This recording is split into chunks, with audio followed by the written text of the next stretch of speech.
Hello दोस्तों, नमस्कार। कैसे आप सब? एक नए वीडियो में फिर से आप सभी का हार्दिक स्वागत एवं अभिनंदन है।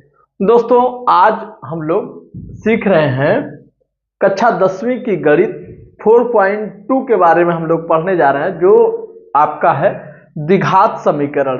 तो द्विघात समीकरण के कुछ प्रश्न हैं, उसे हम कैसे हल कर सकते हैं उसी को हम लोग देख रहे हैं। तो देखिए, एक पहला समीकरण हमारा है कि X square minus 3x minus 10 equal to 0। ये हमारा समीकरण है, इसे हमें हल करना है।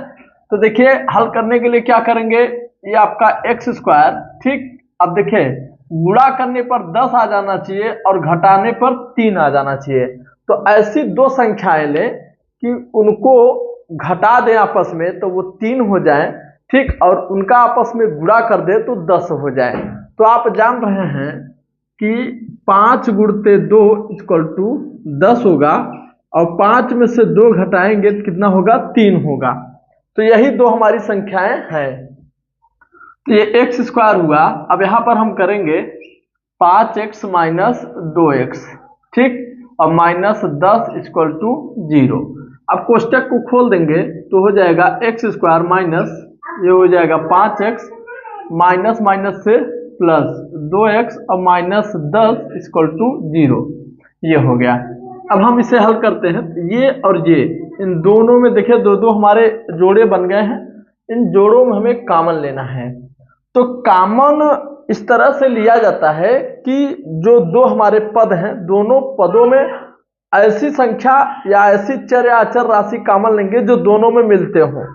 तो देखिए, इसमें और इसमें हमें x कॉमन मिल रहा है, तो x कॉमन लिए तो यहाँ पर आपका बचा एक्स स्क्वायर, सॉरी x बचा, क्योंकि 2 बार है। अब माइनस, यहाँ से x निकल जाएगा तो क्या बचेगा, 5। ये हो गया। फिर प्लस है तो प्लस। अब इन दोनों में देखिए 2 कॉमन होगा, तो 2 कॉमन लिए तो यहाँ x और माइनस, और 2 पंचे 10, 5। दोनों में सेम चीजें आनी चाहिए और सेम चीजें आ भी गई हैं। तो x माइनस 5 ये हो गया, और अगले क्वेश्चन में x और प्लस 2, ठीक। यही है गुणनखंड करना है। तो यही गुणनखंड इस तरह से होता है। तो ये हमारा सिंपल सवाल था। अब थोड़े से कठिन सवाल हम लेते हैं, जो हमें जानना चाहिए कि ऐसे सवाल कैसे लगाए जाते हैं। तो आइए दिखाते हैं वो सवाल क्या है। तो देखिए, दिया हुआ है, दूसरा है हमारा अंडर रूट में 2x square plus 7x plus 5 करड़ी में 2 बराबर 0। ये हमारा समीकरण है, ठीक। ये हमारा दूसरा सवाल है, इसे हमें हल करना है।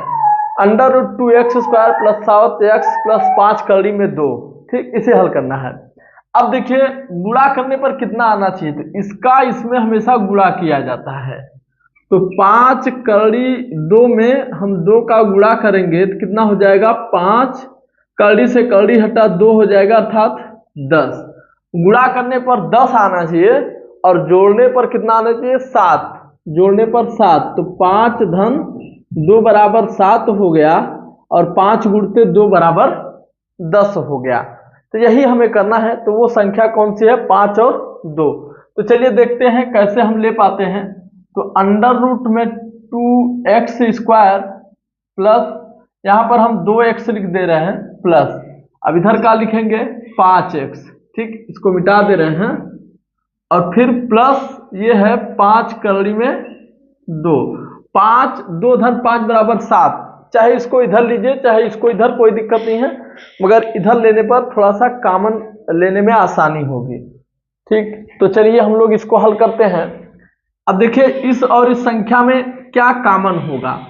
तो जैसे 2 है, 2 को हम लिख सकते हैं करड़ी में 2 गुणते करड़ी में 2, अर्थात हर संख्या में 2 करड़ी होती है। कितनी करड़ी होती है, 2 करड़ी होती है। तो चलिए, एक बार करड़ी में 2 ये कॉमन लिए, और x यहाँ से x यहाँ से x कॉमन ले लिए, बचा यहाँ पर x प्लस, अब यहाँ से तो x निकल गया। हर संख्या में 2 करड़ी होती है, तो एक करड़ी जब लेंगे तो एक करड़ी बची रहेगी, तो करड़ी में 2 आपका बचा रहेगा। फिर प्लस है, प्लस, अब यहाँ से हम 5 कॉमन ले रहे हैं, यहाँ पर x प्लस 5 निकला तो क्या बचा, करड़ी में 2। ये बचा। अब इसको और इसको एक दो बार आया है तो एक बार ले लेंगे x प्लस करड़ी में 2, फिर अगले में करड़ी में 2x प्लस 5। यही आपका क्या हो जाएगा, आंसर हो जाएगा। ठीक, तो दोस्तों ऐसे ही लगाया जाता है किसी भी सवाल को यदि इस तरह से दिया हुआ हो। तो आइए कुछ और सवालों को हम हल। अब देखिए हमारा अगला सवाल है कि ऐसी दो संख्याएं ज्ञात कीजिए जिनका योग 72 और गुणनफल 182 हो। तो इसे हमें लगाना है। तो चलिए दोस्तों हम इसे लगाते हैं, देखिए कैसे हल कर पा सकते हैं। तो ऐसी दो संख्याएं हमें ज्ञात करना है, तो जिनका योग क्या होना चाहिए, मान लीजिए संख्याएं क्या हैं, x और y हैं। संख्याएं क्या है, ठीक, मान लीजिए संख्या है एक x है, तो दूसरी संख्या क्या हो जाएगी, दूसरी हो जाएगी 27 माइनस x, क्योंकि दोनों का योग ये होगा। ठीक, तो इस तरह से हम मानते हैं। अब दिया है कि इनका गुणनफल 182 हो। ठीक, तो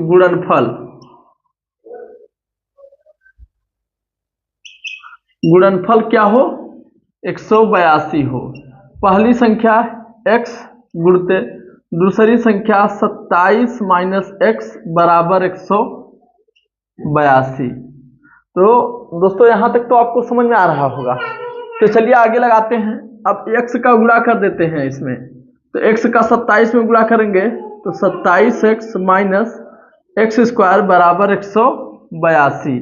अब हम क्या करेंगे, इस पूरे पद को उधर पक्षांतर कर ले रहे हैं।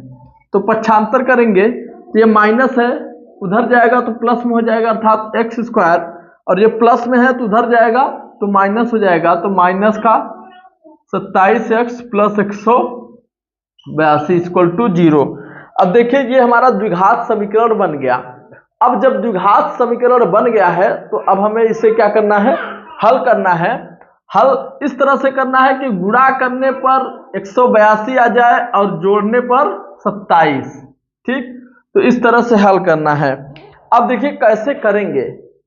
तो अगर हम देखें लेते हैं कि मान लीजिए 18 गुणते 7 2 9, 18 नौइया। अब 18 नौइया देखिए होता है कि नहीं, तो 9 और 72, 9 का 9, 9 8 17। ठीक, 9 और 72 का ही 2 हाथ से लगा 7, 9 का 9, 9 7 16 ही होगा, 162 ही आ रहा है, तो नहीं आया। अब देखिए फिर हम इस तरह से चेक करेंगे ऐसी संख्याएं ले लेकर के। अब आगे अगली संख्या देखते हैं कि मान लीजिए ये 16 लिए।